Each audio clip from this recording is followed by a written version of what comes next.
This is Left Hand.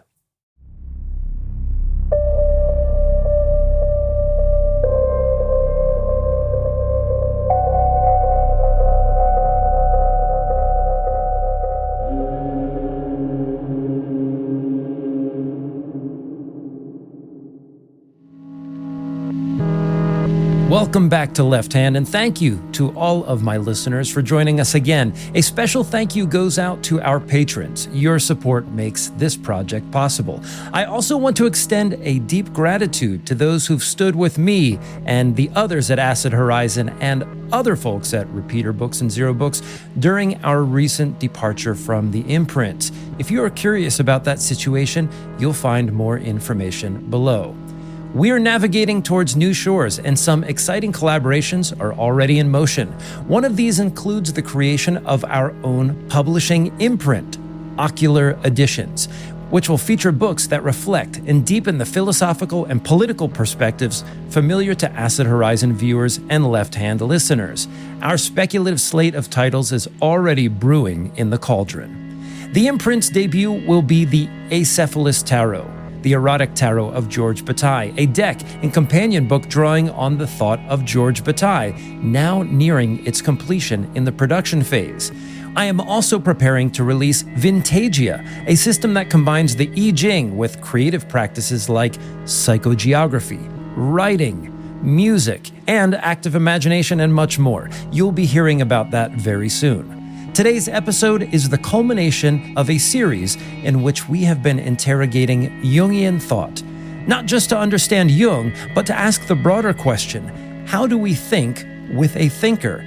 How do we preserve the openness of a system without closing it off through interpretation? With the help of the work of Gilles Deleuze, Christian McMillan and I will engage Wolfgang Giegerich's provocative claim that soul is the central concept in Jung's legacy. This opens up vital questions at the intersection of psychology, philosophy, and politics. And that's the true raison d'etre of this podcast. So thank you again for being here. Let's get to my interview with Christian.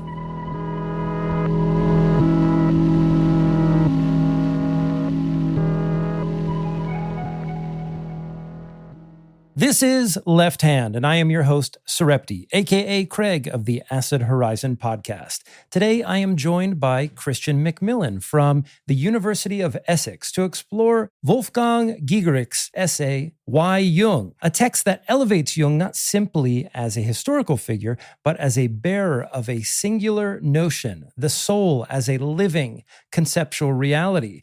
For Gigerich, Jung is the thinker of soul, someone who was gripped by a thought that would become his life's work. We'll place this claim in dialogue with Deleuze's concept of individuation and maybe a few others, where the subject is not a coherent self, but a multiplicity marked by differential relations. In Deleuze's view, Jung offers an unconscious, far more dynamic than Freud's, one that forms through problems and complexes, not repression. Here, individuation never stabilizes as identity. It spills across domains, entangled in an ongoing problematization of life.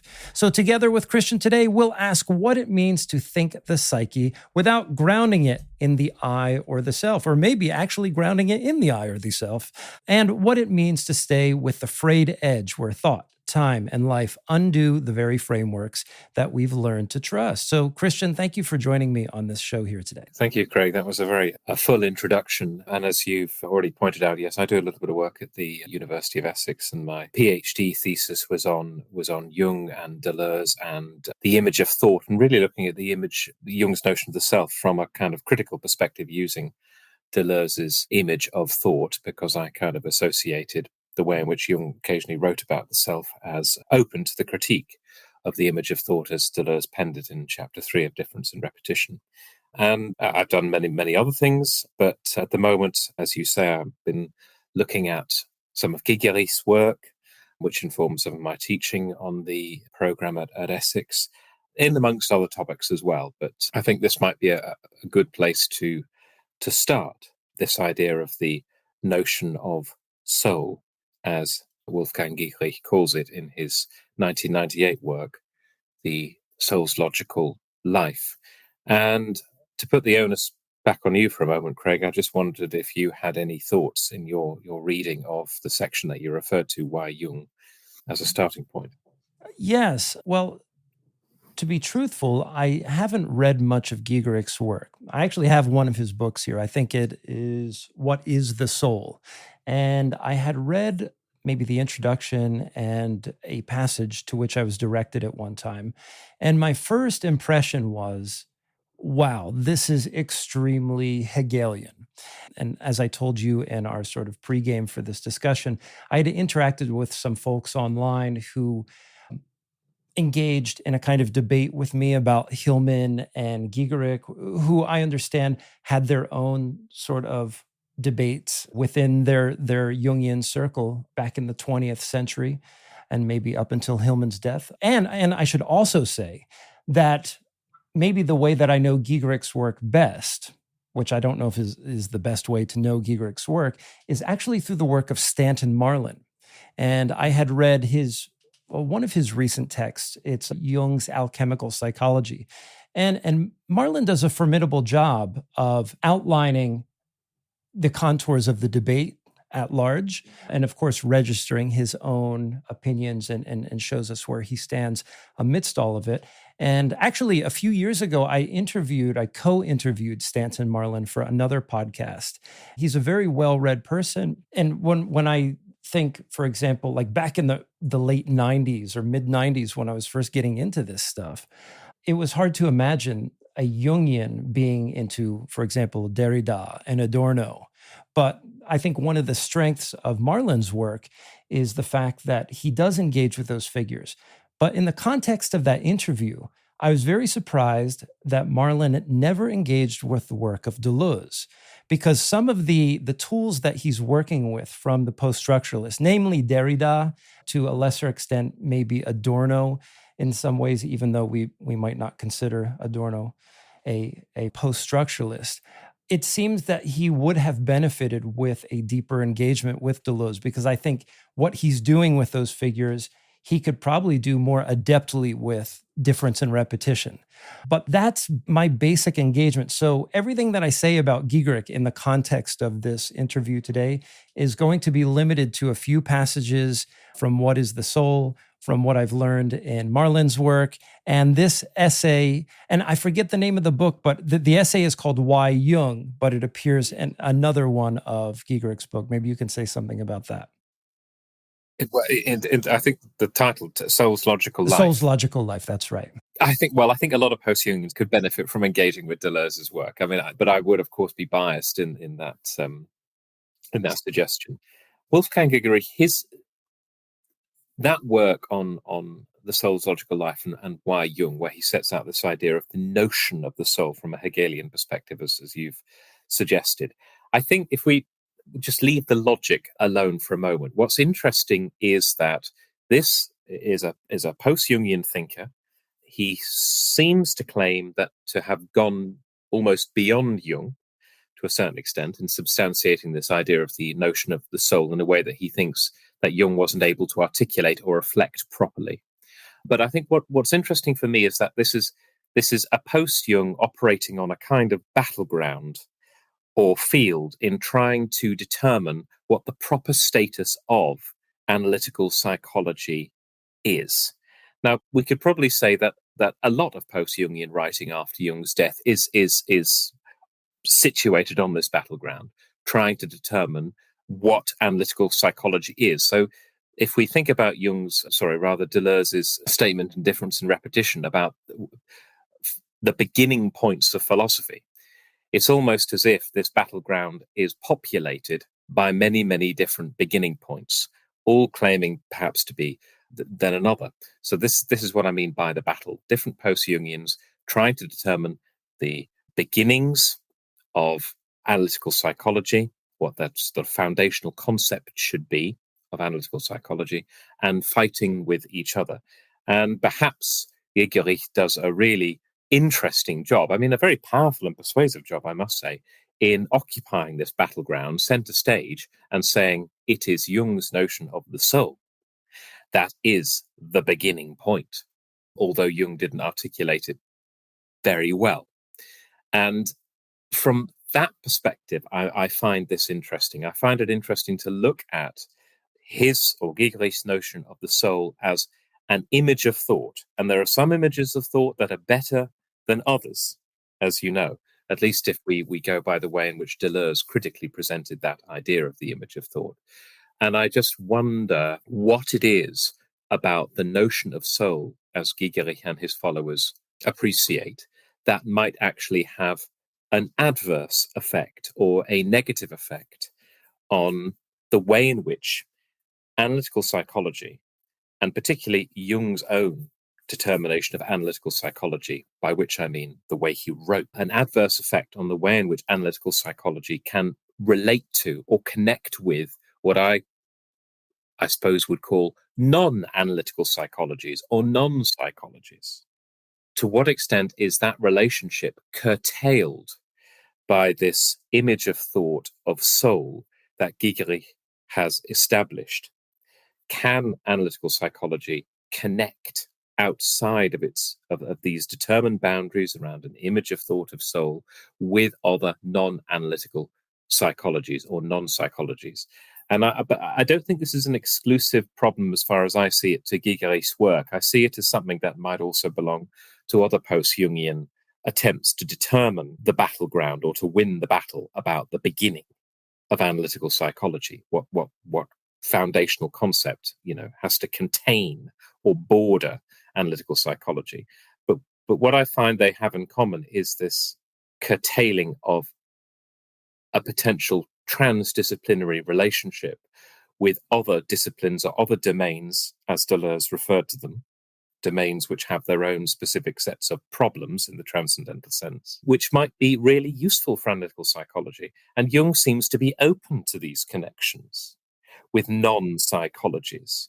And he seems to be drawing concepts throughout the life of his work, or I would say creating concepts throughout the life of his work, which are experimental concepts precisely because he's able to engage with other non-analytical psychologies and actively courts them in an open experimental dialogue, which the battleground of post-Jungian scholarship, in some respects, appears to be trying to close down. So there's an openness here, and there's a closedness here, gravitating around what is it to begin? What's the beginning point in analytical psychology? And that's why I've suggested Gigerich here, not because I want to target him exclusively, but just because he seems to be paradigmatic of a post-Jungian thinker who sets up this rigorous notion of soul as the absolute beginning point, a beginning point that follows the doxa, or the form of the image of thought that, as Deleuze proposes it, because of what it excludes. And what Gigerich's notion of soul seems to exclude is any kind of idea that the syntheses proper to psychic experience cannot be located in any metaphysical domain, or can't even be thought transcendentally, if you understand what I'm trying to say. And that's where I kind of would take issue with that particular determination of soul, and any post-Jungian determination of Jung's work that somehow tries to ban metaphysical speculation completely, because so much is then lost in Jung's work that is rich and interesting and connects, as I said, with those non-analytical psychological domains that he actively wanted to connect with and create something as a result of having done so. And one of the beautiful hybrids is his work with Wolfgang Pauli. So that's a connection between analytical psychology and the Nobel-winning quantum physicist Wolfgang Pauli. And if one consults their letters and their dialogues, what is created out of that in terms of concept generation is absolutely glorious. And it would be a shame to marginalize that, because there's a distinctly metaphysical components at work in the engagement that generates concepts like psychophysical neutral language that Pauli was interested in. And maybe just one other note on the way in which Jung's system, or his system of concepts, was open. recently on the Acid Horizon podcast, which I host, and we have reading groups there where we recently looked at Jung's concept of the libido. One of the things that Jung does in those 3 essays that we find in Symbols of Transformation, in his own rendering of the concept of the libido, well, first, he's reaching back into history and recovering the term libido as it was originally understood in Latin through the works of Cicero. And then he's looking at Freud's concept of libido through the concept of Oedipus. And whether it's because he feels beholden to Freud in any sense, or whether at the point that he's writing these particular essays, he feels that there is something factual about the Oedipal complex, or that this is something that can be situated amongst the many concepts or problems of the unconscious. I think Jung does something quite artful in his capture of the Oedipal complex by situating it in his own system of libido as a way to express the libidinal latency period that we see, for example, following childhood from age 5 or 6 to the prepubescent years, by saying that what happens during that time is that pre-Oedipal stage comes back.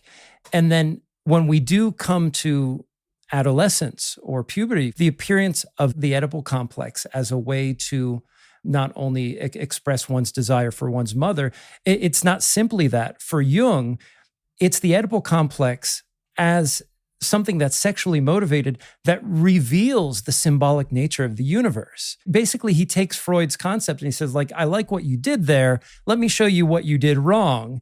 And he uses it to ensconce it in this larger view of his own cosmology to show that psyche is fundamentally bound up with symbol, not necessarily sexuality. And I mean, how could you even make some of the claims that we see at the beginning of Why Jung without taking into account the sort of conceptual dexterity that Jung expressed in that capture? Yeah. I mean, can you, maybe I'm putting you on the spot here. Can you?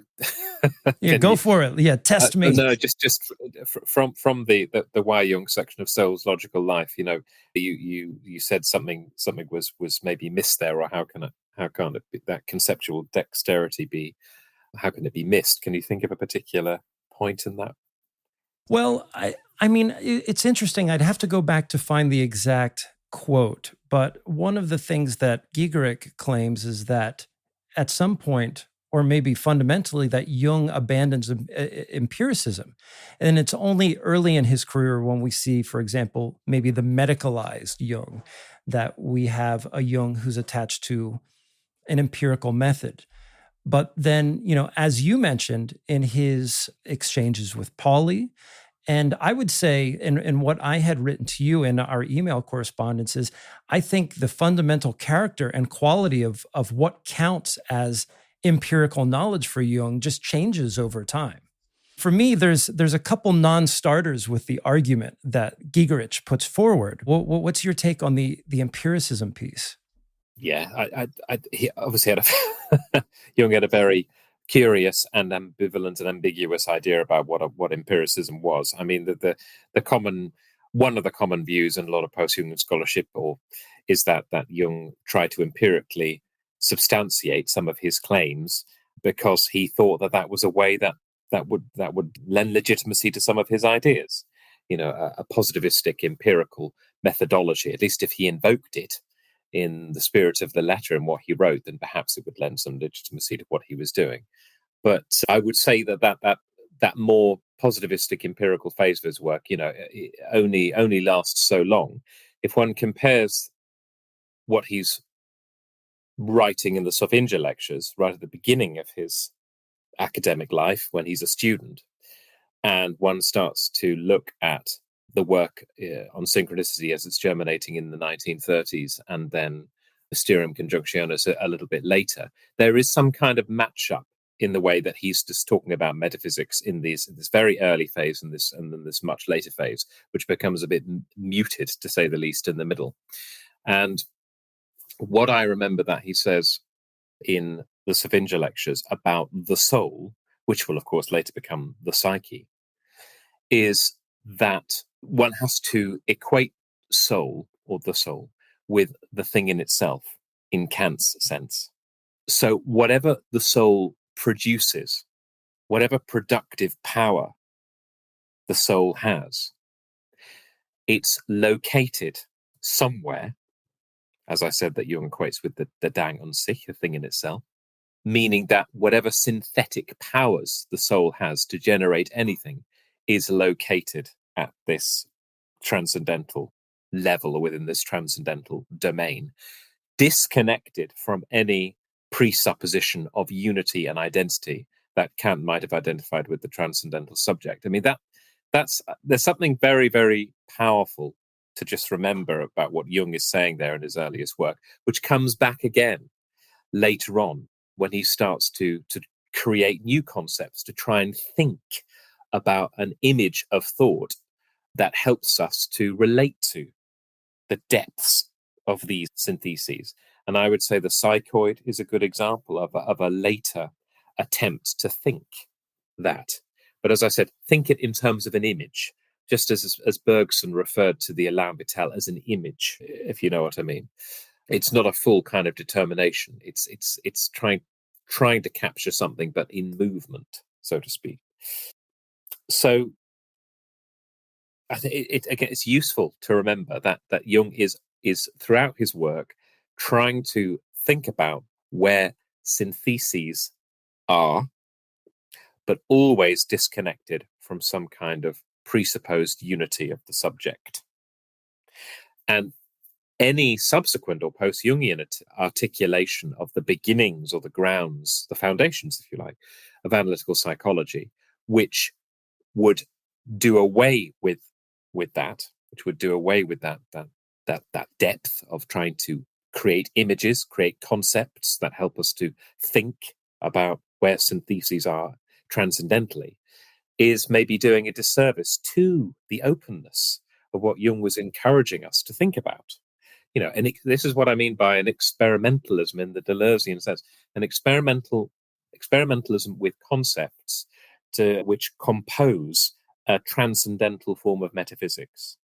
Maybe one thing that we should unpack a little bit to enrich this discussion and also perhaps take us to our next place is the concept of the image of thought. You know, for you and I, this is something that we have worked with and we take somewhat for granted. But when I came to Deleuze's work for the first time, this was probably one of the most profound philosophical revelations that I had ever had. Just how insightful Deleuze's analysis was of the nature of the presuppositions which guide thought.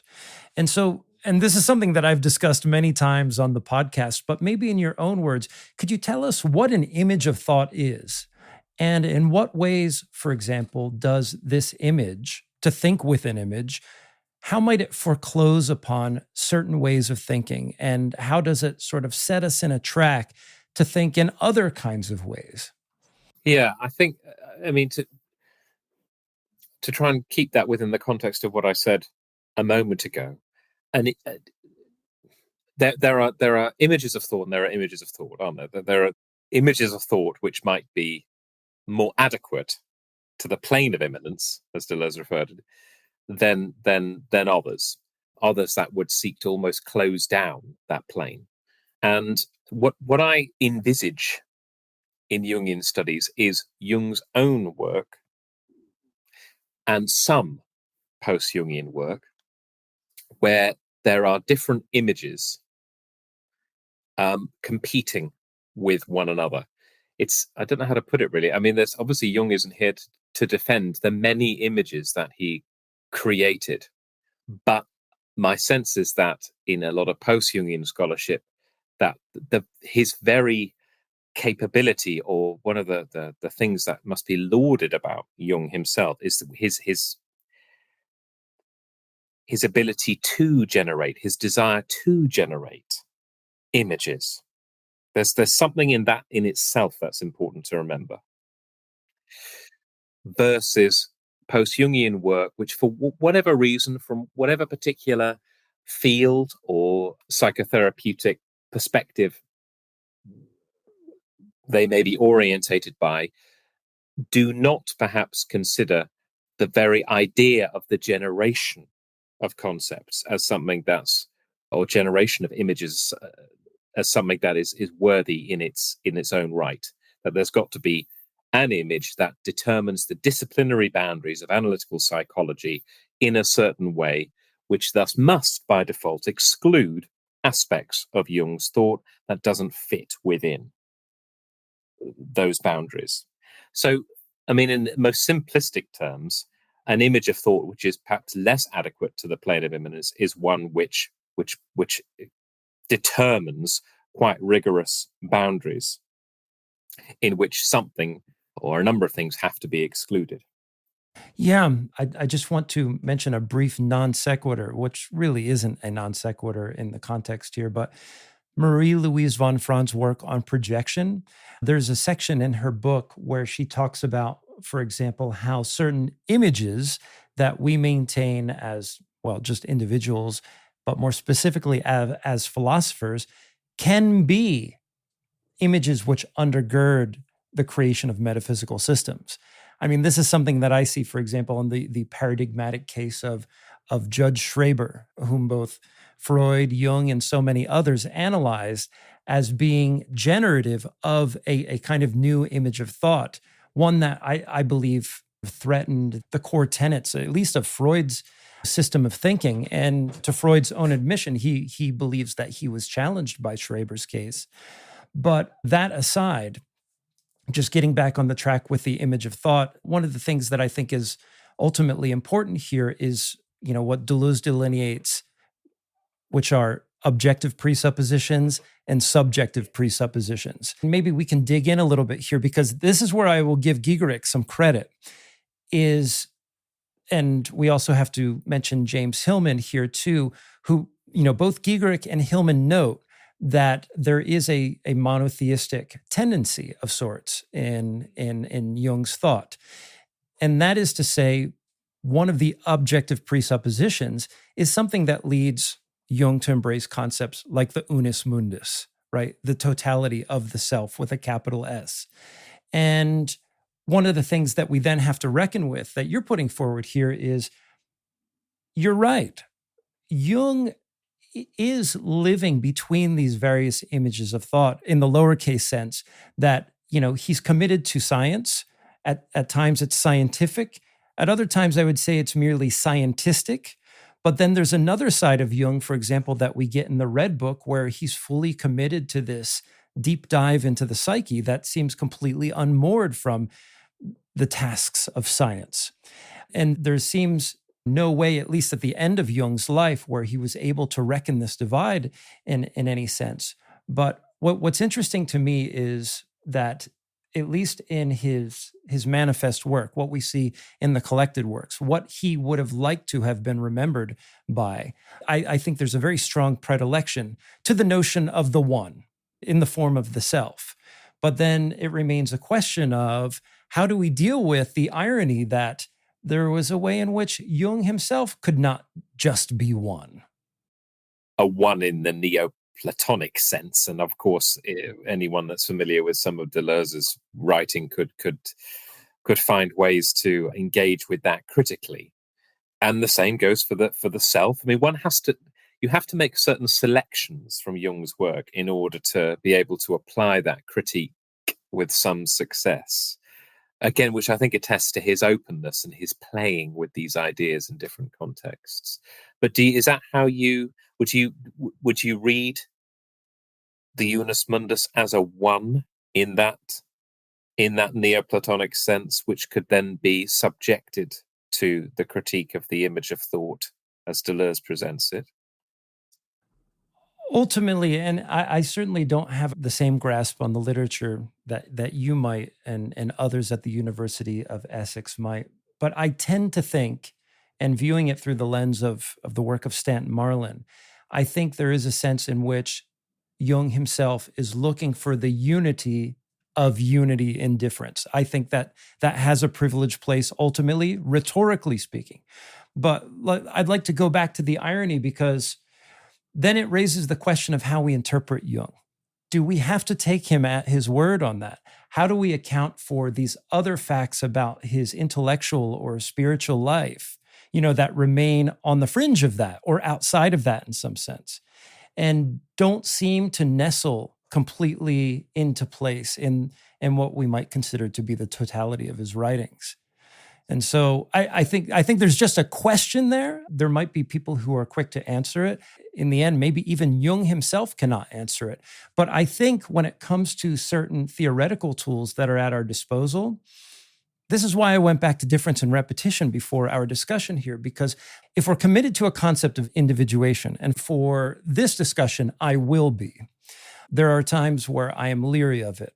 But if we're committed to a concept of individuation, I prefer Deleuze's idea where when we think about what individuation is, it's a process that happens at the fray or the fringe of these things that we understand to have a kind of solidity, the I, the self, a concept of a thought. So there's a way in which thought is always tending towards alterity and other domains.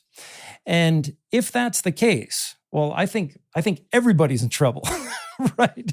Like anybody who claims to have a completed system of German idealism or anything like that, we have then to take into account, how to deal with the inconsistencies and inadequacies that we find in those systems. That's why I think I'm more open to the idea of a pluralistic Jung, in the sense that Jung's life instantiates an example of somebody who lived amongst the fray themselves, or there was a kind of in-between anyway, between, his scientific commitments and his deep down spiritual commitments that we see in the split in his personality that were ultimately not rectified.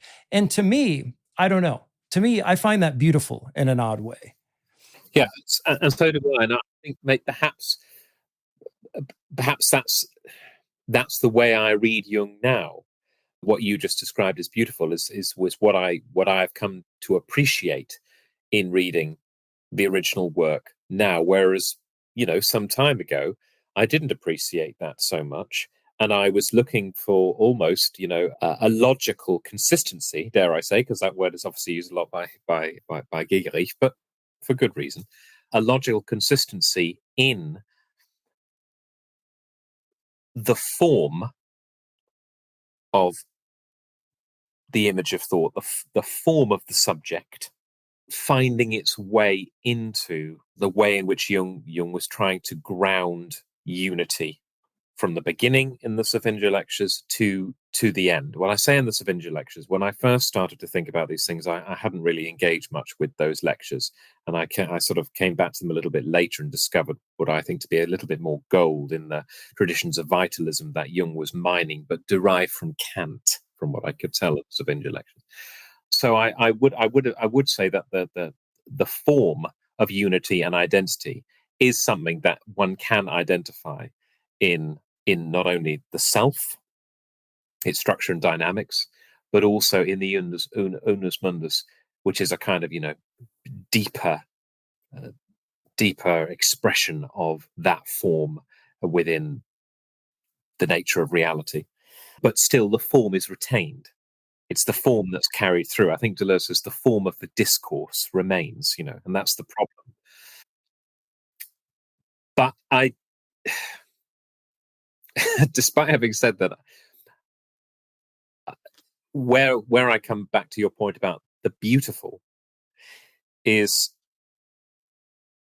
that I think Jung is inviting us in his own ambiguity to think about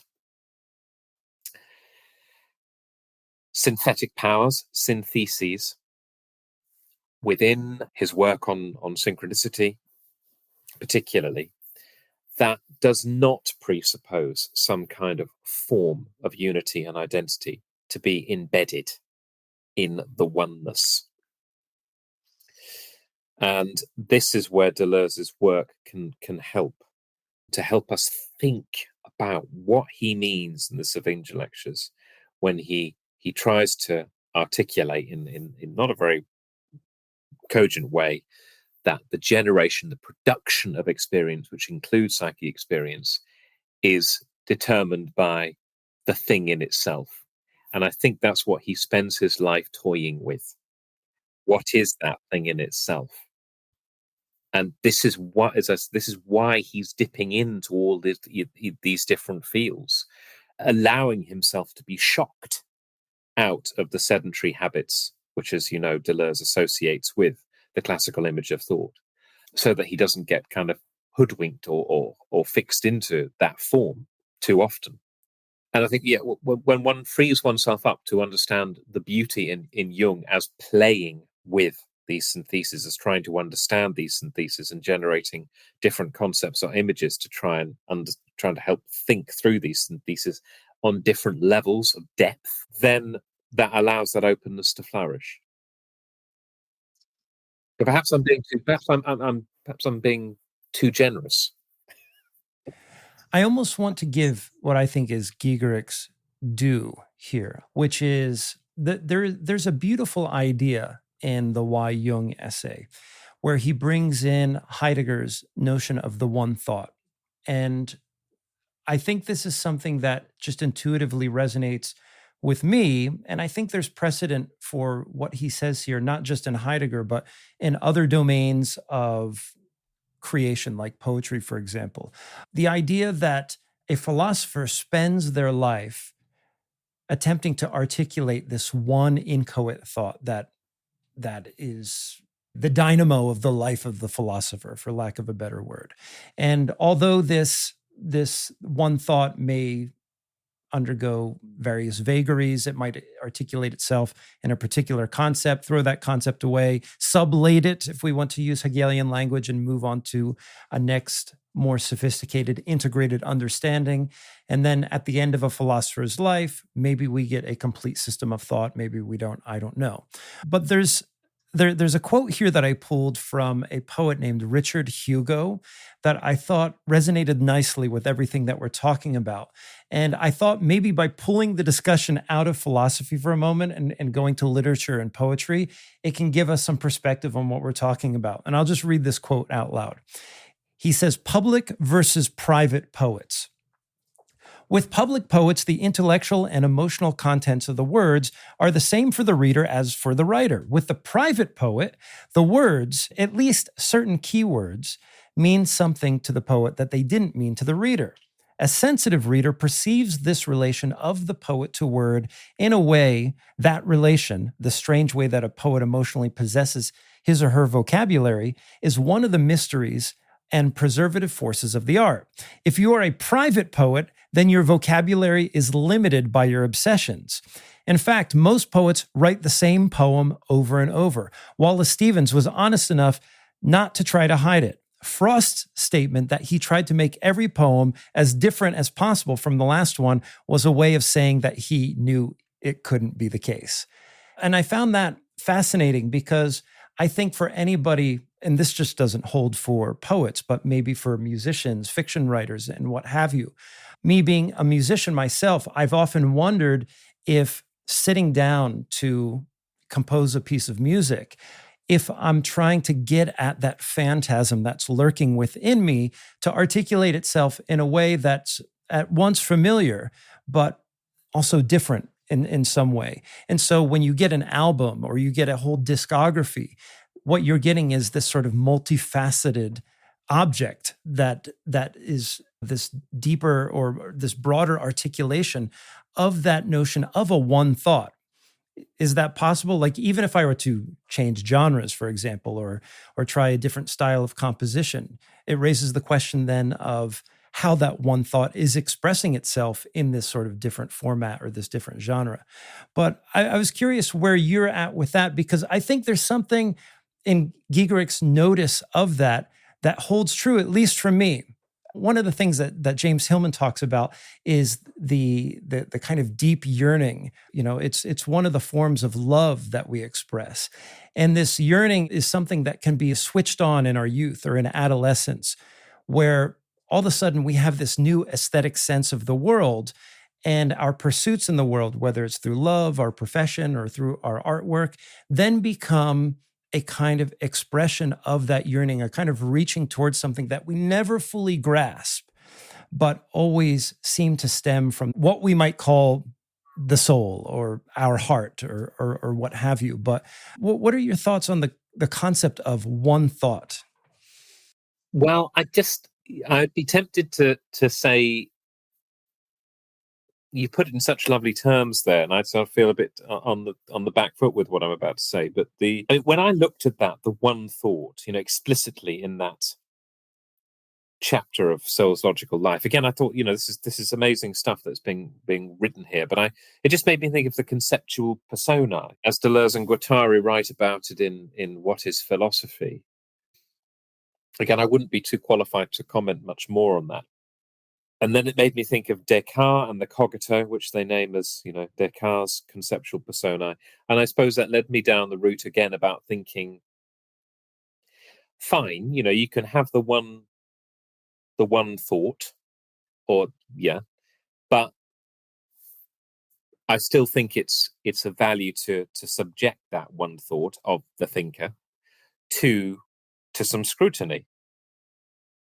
And I don't know if Jung had that one thought. I don't know if soul is his one thought, or if there are not a number of images of thought, as I said, that he is generating throughout the course of his writings, that can be forgotten about, or that can be, some of which can be excluded altogether by those who, as I said, are trying to occupy this post-Jung battleground and have their various agendas, for whatever reason they might be, to cut certain of those images out as somehow inadmissible. Because for Gigerich, the notion of soul is a modern notion, and this idea of modernity is important, because modernity, as far as I think Gigerich seems to understand it, excludes something of the pre-modern. There's a kind of definition of metaphysics, the metaphysics of transcendence, being associated with the pre-modern, which is now inadmissible as far as doing psychology is concerned in the modern period. Do you see what I mean? There are different statuses of soul throughout the history of humanity, as far as I can tell, for Gigerich, and the most modern conception of soul that his discipline of interiority has determined is the most appropriate for psychology. Anything other than that is not a doing of psychology. And to me, I mean, this is just such an easy move to make, one that we're quite familiar with in the year 2025, which is that kind of distinction between modern and pre-modern and the right kind of soul. It all smacks a little bit of colonialism in a way.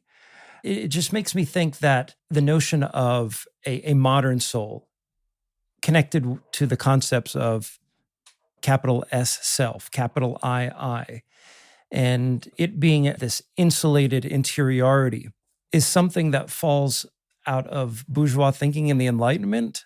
And I think someone like Deleuze, in his privileging of difference and repetition, and of course later on, Deleuze, he abandons this discussion of difference and prefers multiplicity. But within the Western tradition, we do have then a thinker who allows us to deeply interrogate the objective presuppositions that inform what I believe is a kind of bourgeois mode of thinking. Not to say that what Gigerich or anybody else who's proffering that sentiment, I'm not saying that that's wrong, but I think it demands a kind of scrutiny. If I'm naming something or if I'm pointing to something as being a potential instantiation of that, I think it demands a sort of rigorous scrutiny. Yeah. Yeah, I think so. And then one has to set up criteria, don't they, by which to try and make a judgment, or by which to subject that one thought to some kind of interrogation. And I just happen to think that the image of thought is quite a useful one to subject. But the point I think about colonialism, this is the battleground, isn't it? I mean, who's going to win? Who's going to win the war? And going to code the post-Jungian battleground. That's something that concerns me. This could be my own crazy imagination. I've come up with this idea of the battleground here, and all of these different individuals fighting on it for colonial supremacy over it, to territorialize this open territory.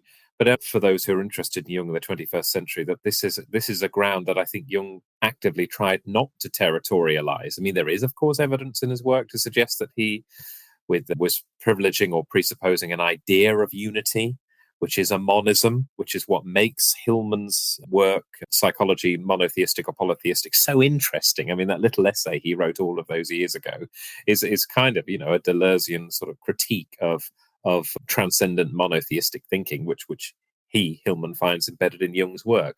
And it might explain the aminosity between the Hillmanian archetypal psychology and Gigerich's discipline of interiority. I mean, the two are set up as being very distinct from one another. So I'd like to think it's a modest thing that I'm calling for, perhaps as someone who does a little bit of teaching on Jung and post-Jung in a university academic environment. And there are many, many Jungians out there who lambast the teaching of Jung in the academy as well. So, but it's just a kind of reminder that there is this openness there that's in danger of being closed down, and we need to have some kind of system of available to us to critically scrutinize those who might, as you say, colonize the field. We can almost say one or several Jungs, if we want to invoke Deleuze and Guattari here, in the sense that we can think of Jung's own work as a multiplicity, where at times it seems that there's a pack leader, and within his thought, there are offshoots, there are lone wolf moments. And it's a question of to what extent is the pack cohesive. Maybe another way to look at it is looking at the various strands of, or what we're calling here, the various images of thought at work in Jung's corpus, as composing a set of coordinates where we can find Jung at any given time in his career, but also then showing us the way that here are different ways to think about this problem of the psyche.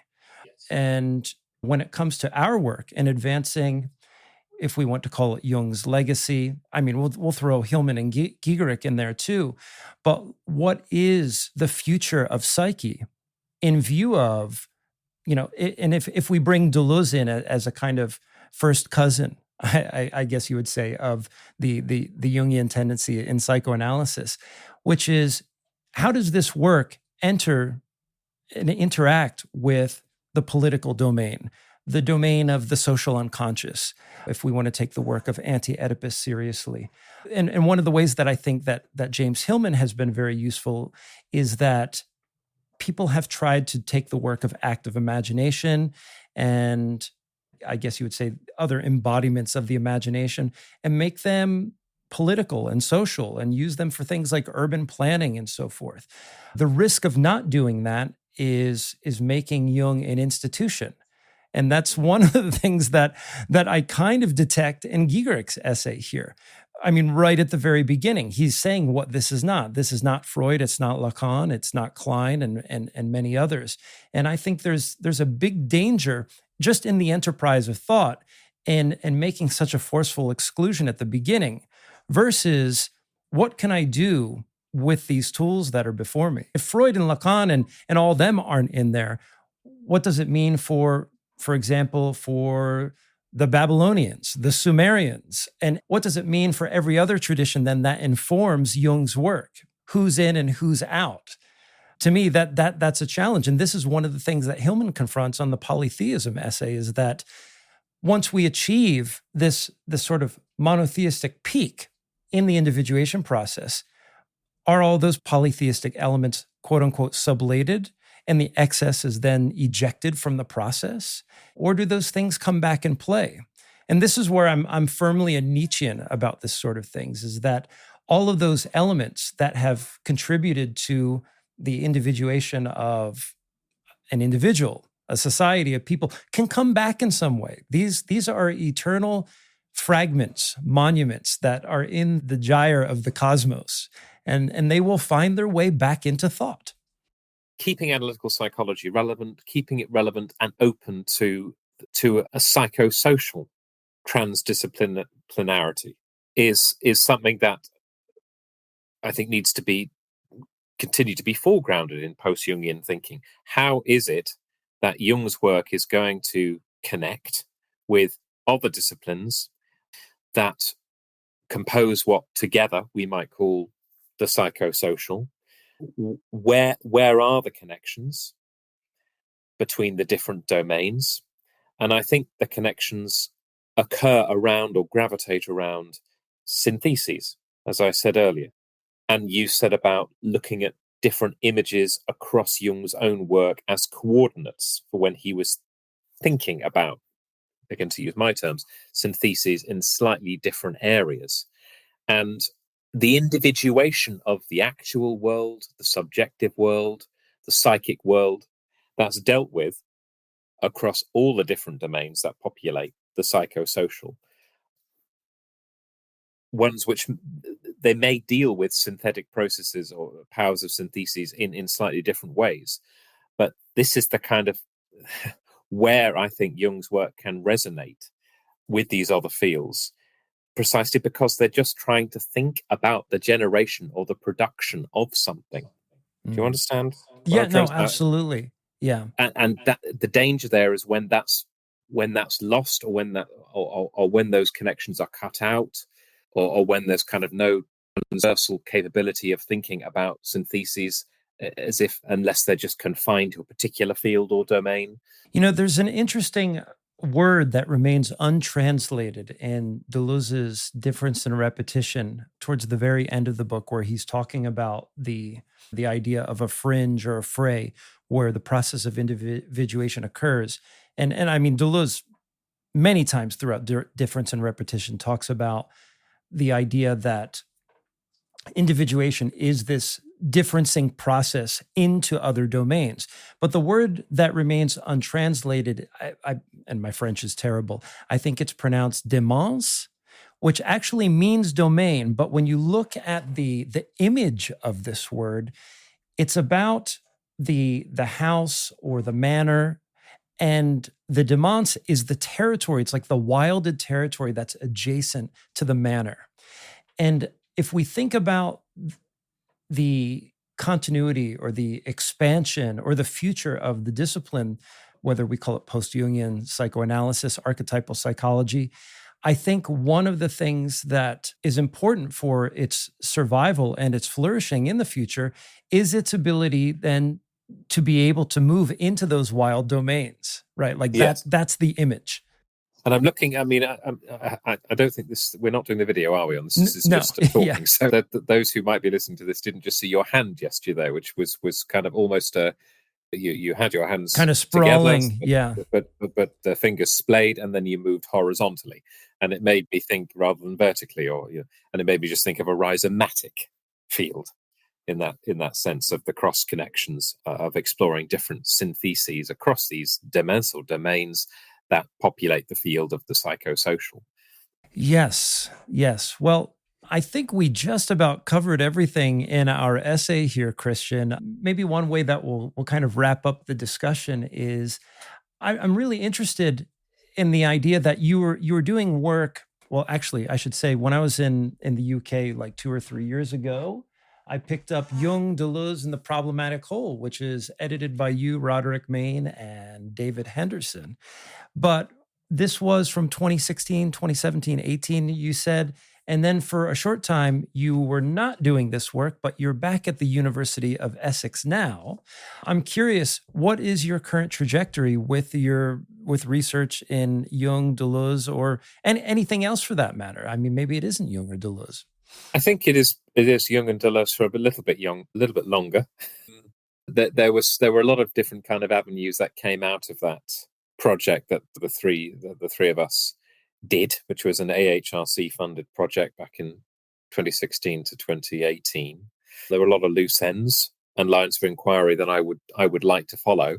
I mean, after that project finished, I went back into teaching, and I was teaching on teaching undergraduates who are mainly adult undergraduates in integrative counselling, which is a particular psychotherapeutic approach. So I really do quite like the teaching aspect of the work I do. The research is something I'm slowly getting back into, and I wouldn't say I have any particular direction yet, other than trying to develop lines of inquiry that came out of that project a little while ago. But yes, I think that the Deleuze-Jung connection will continue for a little while, and I hope that'll be of interest and fruitful to people. And I'm obviously very glad that there's podcasts like yours out there that are leading the way in extolling the virtues of thinking of these two people rhizomatically together. That's right. So if you're listening, please send me money. Subscribe to my Patreon account. You know how it goes.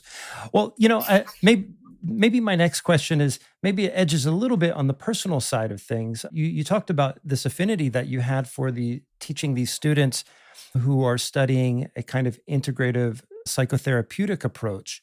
I'm wondering, and I talked to Bob Langen on this show, and he said that his interest in Jung was largely academic. He did not undergo Jungian psychoanalysis. I've been in Jungian psychoanalysis twice for a period of like several months, both times. But, given that you're working within the realm of integrative therapies, I'm curious what your take on the whole Jungian method is, given other things that you have come into contact with, maybe your own experience, if that's something that you want to talk about, and maybe even your affinities for the work of Deleuze. How does any or all of that factor into your perspective on therapy itself? Well, I'm a little bit like Bob, who you mentioned a moment ago. My interest in Jung's work has been academic, so almost exclusively, particularly the philosophical influences on Jung's work. So my clinical experience of Jungian therapy is very, very limited indeed. I mean, I've been training as a psychodynamic counselor myself, but as you know, that's a different modality. And as I said, I've taught the theory of different psychotherapeutic modalities to students as part of their own development of an integrative approach to doing therapy. But my own clinical awareness, experience of Jung's approach is limited.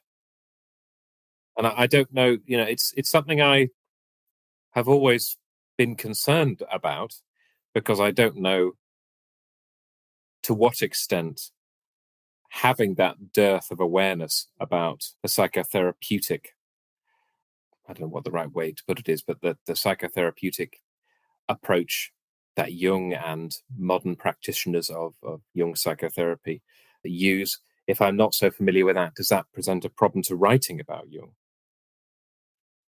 I mean, there are other people in the academic world who have not been analyzed. They haven't undergone psychotherapy, yet they teach Jung's word. Perhaps I'm being unfair to myself or defensive. So no big dreams. See, that's the way that I got into this stuff. I was living overseas as a young man in my early 20s, and probably part and parcel with the culture shock that I was experiencing. There was a season of my life where I had a series of just night terrors nightly. Like it was the kind of thing, going to bed, here come the nightmares. And I needed some sort of intervention. And that's how I got into this stuff initially. Yeah, that's a profound entry point. I mean, my entry into Jungian thought was more concerned with trying to engage with someone who had experienced what philosophy could only conceptualize. And that's where I found Jung's work, or I was introduced to Jung's work a long time ago by a fellow undergraduate who was sort of very persuasive. But I thought, there's an experiential dimension that one can get to through reading Jung's work, which I know is promoting engagement with the unconscious, which would then open that portal up to the ultimate nature of reality.